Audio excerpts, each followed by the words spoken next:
Un suceso que sacudió a un vecindario entero, desconcertó a la policía y desafió toda explicación. En 1977, en una tranquila calle del norte de Londres, golpes en las paredes, objetos que volaban sin motivo y voces imposibles de identificar sembraron el pánico.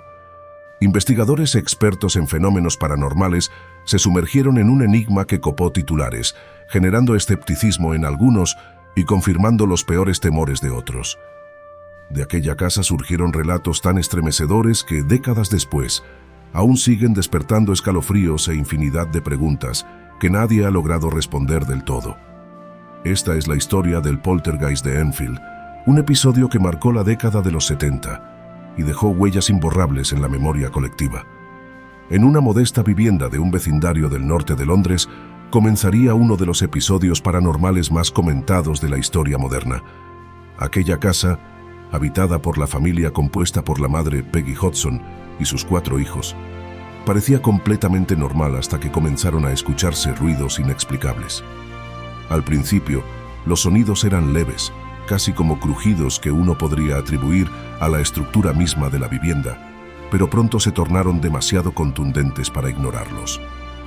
Hubo golpes en las paredes que retumbaban en plena madrugada y pasos que resonaban en los pasillos, aun cuando todos los residentes se encontraban en la misma habitación.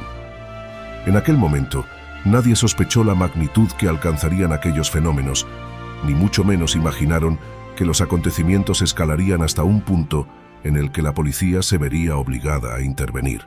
Sin embargo, la noche trajo consigo experiencias cada vez más desconcertantes, como si algo o alguien disfrutara jugando con los nervios de quienes vivían o visitaban esa casa. Antes de continuar, hacemos una pequeña pausa para que no olvides dejar tu like, suscribirte. ¡Sigamos! La familia llevaba una vida sencilla hasta que, en septiembre de ese mismo año, las manifestaciones empezaron a ocurrir con mayor frecuencia, alterando por completo la rutina de la madre y sus hijos. El ambiente se tornó tan tenso que los vecinos comenzaron a enterarse de lo que pasaba, al ver a los niños llegar asustados a cualquier hora, buscando refugio en otras casas. Fue entonces cuando Peggy, desesperada por encontrar una explicación, pensó que tal vez las tuberías tenían algún problema o que la electricidad fallaba de forma intermitente, pero muy pronto desechó esas ideas. La intensidad de los golpes se incrementó, las puertas se abrían solas y en ocasiones incluso se podían escuchar pasos acelerados subiendo o bajando escaleras vacías. Los hijos, en particular Janet y su hermano mayor, vivían cada jornada entre la curiosidad y el terror, sin entender por qué su propio hogar se había vuelto un lugar hostil. Las caras de miedo de los más pequeños fueron un detonante para que la madre decidiera buscar ayuda fuera de lo convencional. En un principio, Peggy trató de mantener la situación en secreto por temor a ser juzgada o a que sus propios familiares pensaran que había perdido la razón. Sin embargo, el caos aumentó cuando algunos muebles se desplazaron sin que nadie los tocara, y los ruidos se convirtieron en golpes contundentes, similares al sonido de un puño contra la pared. Era como si una fuerza invisible se divirtiera alterando la tranquilidad de aquellas noches, lo que llevó a Peggy a pensar que sus hijos podrían estar en peligro. Fue en ese contexto de creciente ansiedad que decidió comentarle lo sucedido a sus vecinos más cercanos, Vic y Peggy Nottingham, con la esperanza de que alguien confirmara aquello que la propia familia ya consideraba fuera de toda lógica. Cuando los vecinos acudieron a la casa, experimentaron el mismo horror. Escucharon golpes, vieron objetos moverse y sintieron una atmósfera casi irrespirable, cargada de tensión. Al darse cuenta de que no era una simple alucinación colectiva de la familia Hodgson, todo el vecindario empezó a comprender que algo muy extraño estaba ocurriendo allí. La desesperación aumentó al punto de que una noche, tras escuchar golpes incesantes y no encontrar explicación posible, los Nottingham sugirieron llamar a la policía. Fue una decisión drástica, pero la situación lo ameritaba. No se trataba de un robo ni de un acto de vandalismo convencional, sino de algo que parecía desafiar las leyes de la física. Cuando los agentes llegaron, lo último que esperaban era enfrentarse a un fenómeno de esta naturaleza. Se hizo un silencio tenso mientras inspeccionaban cada habitación, revisando muros, áticos y tuberías en busca de la fuente de los golpes. Sin embargo, La sorpresa mayor llegó cuando, en plena sala de estar, una de las oficiales presenció cómo una silla se deslizaba varios metros sin que nadie la empujara. Según su propio testimonio, no había explicación posible para lo que acababa de ver, lo que confirmó que no se trataba de un simple rumor ni de una broma pesada. Aquella noche la policía, limitada por la ausencia de un crimen tipificado, solo pudo marcharse, dejando a la familia con un expediente abierto y más preguntas que respuestas. Mientras la madre luchaba contra la angustia y la duda, los niños vivían esos episodios con una mezcla de terror y fascinación. Fue precisamente en las primeras semanas de septiembre de 1977 cuando los sucesos alcanzaron un nuevo nivel de agresividad. Ya no eran únicamente golpes o muebles que cambiaban de sitio sin previo aviso, sino objetos que volaban a gran velocidad, como piezas de Lego que aparecían repentinamente en el aire y terminaban impactando contra las paredes, o peor aún, contra las personas. Uno de los vecinos testificó que un trozo diminuto de Lego le golpeó el brazo, causándole un moretón instantáneo, lo que evidenciaba la fuerza con la que era lanzado. Este tipo de situaciones generó una atmósfera de histeria contenida, donde cada sonido repentino o cada ligero movimiento del aire podía desatar el pánico. Aún así, la familia no tenía más opción que continuar con su vida cotidiana, pues no tenían a dónde ir y no existían explicaciones racionales que les permitieran entender el origen de esta actividad sobrenatural. Ante la magnitud de lo que estaba pasando y la imposibilidad de las autoridades de intervenir más allá de confirmar los fenómenos, la familia Hodgson y los Nottingham decidieron buscar ayuda en círculos especializados. Fue entonces cuando entró en escena el investigador Maurice Grosse, representante de la Sociedad para la Investigación Psíquica, quien se sintió intrigado por los relatos y por los testimonios policiales que apuntaban a algo fuera de lo común. Grosse comenzó a documentar cada suceso de manera metódica, colocando grabadoras en diferentes habitaciones de la casa y tomando notas detalladas de cada golpe, cada objeto movido y cada fenómeno inexplicable.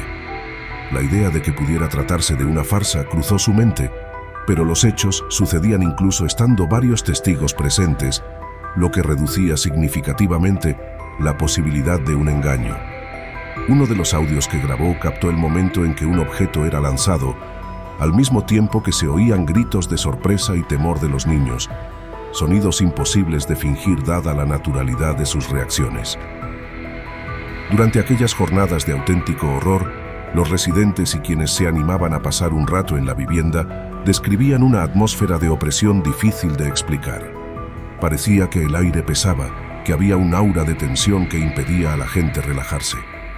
Los golpes, que a veces se repetían con un ritmo casi burlón, mantenían a todos en vilo, sin saber de dónde provenían ni cuándo volverían a escucharlos. Algo similar ocurría con los objetos. Lo mismo podía caer un simple zapato desde el techo que deslizarse un mueble de un lado a otro de la habitación, generando pánico colectivo. Ante este escenario, la presencia de Grosse y otros investigadores servía de contención, pues al menos había personas dispuestas a buscar explicaciones más allá de lo religioso o supersticioso.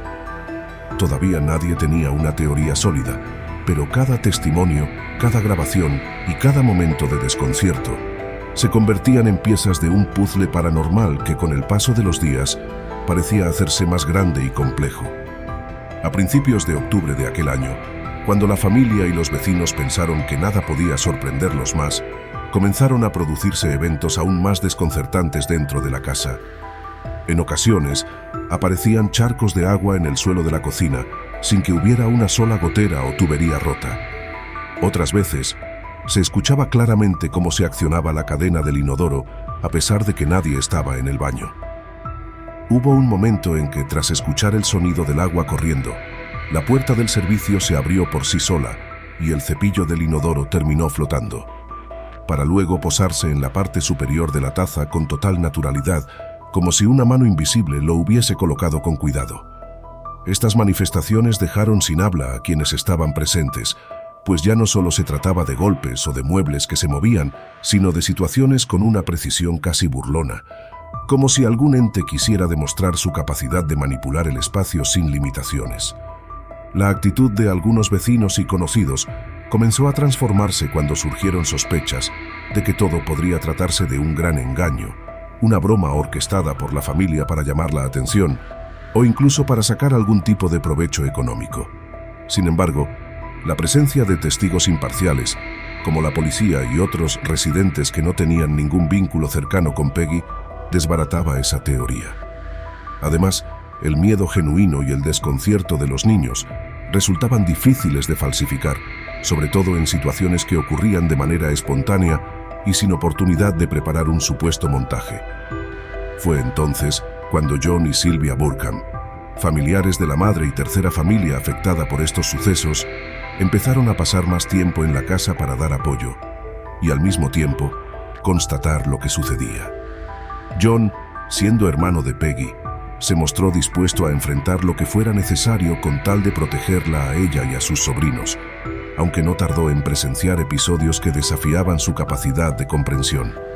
Su propia esposa, Sylvia, quedaba atónita al ver cómo ocurrían cosas imposibles de explicar, lo que reforzaba la idea de que no se trataba de un montaje. Uno de los momentos más impactantes para la familia Burkham sucedió al final de una tarde en la que todos habían comenzado a relajarse un poco, convencidos de que las manifestaciones no se producirían tan seguido. John subió a una de las habitaciones y encontró a una de las niñas en el suelo, llorando y visiblemente asustada. Inmediatamente se dio cuenta de que la otra niña, Janet, no estaba a la vista, así que buscó debajo de las camas y en cada rincón, temiendo que algo peor hubiese ocurrido. Al incorporarse, la vio suspendida de forma incomprensible sobre una radio, con una pierna en el aire y la cabeza colgando hacia abajo, como si hubiera sido lanzada o colocada a la fuerza en esa posición. Lleno de pánico, John llamó a su esposa para que confirmara lo que estaba viendo, pues la escena superaba cualquier lógica y lo hizo dudar de su propia cordura. Este suceso, en particular, pasó a ser uno de los más comentados en el vecindario, ya que no solo implicaba un movimiento de objetos, sino también la manipulación de los cuerpos de los niños, llevándolo a un nivel de peligro inesperado. En medio de todo este revuelo, Vic Nottingham, el vecino que había sido de los primeros en atestiguar los hechos, empezaba a sentirse superado por el estrés y la incredulidad de algunos conocidos que se burlaban de su historia. Acostumbrado a trabajar como reparador de techos, nunca pensó verse en una situación tan surrealista, y su reputación se vio comprometida ante las miradas de burla de ciertos compañeros de trabajo. Sin embargo, lejos de retractarse, afirmaba con rotundidad que lo que había visto no tenía explicación lógica. Sillas que se movían solas, piezas de Lego que parecían ser disparadas desde la nada, y puertas que se abrían aun cuando él mismo las había cerrado con llave. En su fuero interno, sentía que la familia estaba pagando un precio demasiado alto por algo que escapaba a su control, y junto a su esposa decidió colaborar en todo lo que pudiera, ya fuera en la atención de los niños o en la recepción de los investigadores interesados en documentar el caso. Bajo esa presión constante, el vecindario entero se sumió en un ambiente de sospecha y tensión, donde algunos preferían ignorar los hechos y otros sentían una curiosidad que rayaba en la obsesión. Con el correr de las semanas, la prensa nacional se hizo eco de la historia, presentando titulares sensacionalistas sobre una casa encantada en el norte de Londres. Si bien esto atrajo a más expertos, periodistas y curiosos a la zona, también trajo consigo un escrutinio público que ponía en duda la veracidad de los testimonios. Por un lado estaba la posibilidad de que la familia inventara todo para acaparar fama, mientras que por otro, los defensores de la investigación psíquica sostenían que un caso tan documentado, con pruebas fotográficas y sonoras, difícilmente podía ser un montaje prolongado sin que alguien se delatara. Conforme avanzaba el año, la familia Hodgson se mostraba cada vez más exhausta, pues la idea de permanecer en esa casa generaba una ansiedad insoportable, pero no contaban con los medios para marcharse. Y, paradójicamente, era allí donde los expertos querían seguir tomando registros, ya que cualquier cambio repentino de residencia suponía interrumpir un fenómeno que hasta la fecha no había mostrado señales de agotamiento. Entrados ya en el invierno, el ambiente se volvió aún más denso. La salud de Peggy Hodgson empeoró y en algunas ocasiones llegó a guardar reposo en cama, incapaz de lidiar con el miedo y la tensión constante. Los investigadores continuaron sus intentos de comunicación con la supuesta entidad, registrando en cintas una serie de golpes que parecían contestar a preguntas y captando en alguna oportunidad susurros o gruñidos que se desvanecían tan rápido como surgían. Se dijo que era uno de los poltergeists más activos y bien documentados del siglo, y muchos empezaron a llamarlo el Gran Poltergeist de Enfield. Sin embargo, a pesar de toda la atención mediática y las horas invertidas por aficionados y expertos, nunca se llegó a una conclusión definitiva sobre la naturaleza del fenómeno. Los escépticos insistían en que, de algún modo, la familia o quizá uno de los hijos más traviesos se las ingeniaba para provocar todo. Sus defensores replicaban que, para coordinar semejante nivel de eventos inexplicables, habría sido necesaria una maquinación inmensa e imposible de sostener durante tanto tiempo sin ser descubierta. Lo cierto es que las grabaciones y testimonios continuaron acumulándose, y con ellos, el enigma se profundizó hasta el punto de convertirse en un referente de lo paranormal. El poltergeist de Enfield no solo dejó huellas indelebles en la vida de la familia Hodgson y sus vecinos, sino que también puso en entredicho nuestra capacidad para explicar lo desconocido. ¿Fue un engaño meticulosamente planeado o un fenómeno imposible de encasillar? ¿Puede la ciencia moderna responder a todos los interrogantes que surgieron a lo largo de esos meses? ¿O es momento de admitir que existen fuerzas que aún escapan a nuestro entendimiento? ¿Estamos frente a un mero caso de histeria colectiva o ante un episodio genuino que sugiere que la realidad puede superar a la ficción? Si estas preguntas te han hecho reflexionar, te invito a suscribirte y activar la campanita para no perderte próximos relatos y análisis sobre temas que nos desafían a mirar más allá de lo cotidiano. Además, queremos saber tu opinión, así que no dudes en dejar un comentario compartiendo tus conclusiones y teorías. Tu perspectiva es vital en esta conversación.